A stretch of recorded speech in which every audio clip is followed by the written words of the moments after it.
It's episode 5. This week we're covering The Enemy Within.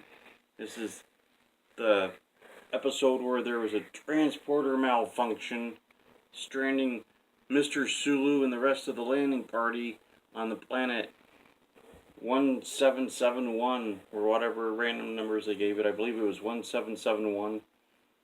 They were on some sort of unspecified mission on the planet.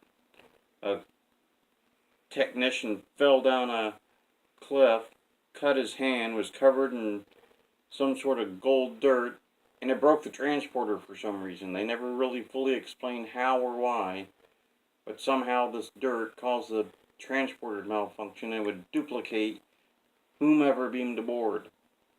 Or apparently whatever beamed aboard, because inanimate objects apparently were also doing the same thing. It was very strange. So there ended up being two Captain Kirks, his good side and evil side, as Mr. Spock described it. The evil Captain Kirk showed up moments after Mr. Scott helped the first Captain Kirk that transported aboard to sickbay, or he thought he was going to sickbay. He actually didn't even go there, but they were calling it sickbay this episode. They referred to it each time as sickbay, for the first time, I believe. But anyway, Captain Kirk was in his quarters, and then the evil Captain Kirk, which was the half of the captain that had the anger issues and the passions and so forth, he went after Yeoman Rand, assaulted Yeoman Rand. So she scratched his face, got away from him with the help of the technician that had no other episode that I can recall. But he was huge in this episode. He helped her get away. Then they figured out what had happened. They were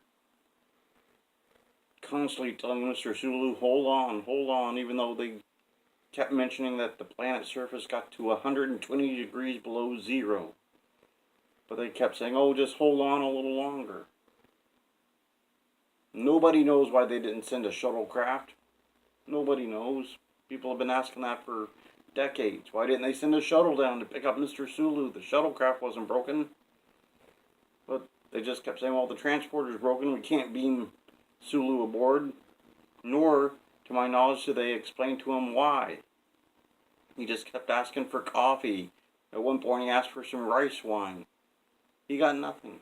Nothing but the duplicated thermal heaters that didn't work. Sulu had a rough time there.